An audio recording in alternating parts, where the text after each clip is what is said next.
अरे दारू बंद केली आहे मी. तू काय घेऊन आलायस दारू? नाही रे, दारू बंद केली आहे रे.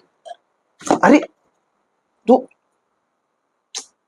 बंद केली रे मी दारू. तू पण काय आता असं करतोयस? मला नाही रे, नको आहे. पाणी सोडा नाही. नाही रे, पिण्यात काय अर्थ नाही रे दारू. दोस्त महत्वाचा रे.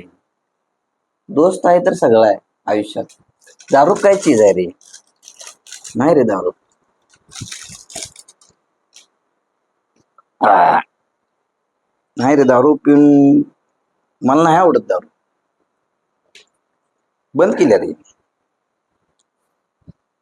नको दारू. प्यायला नको दारू.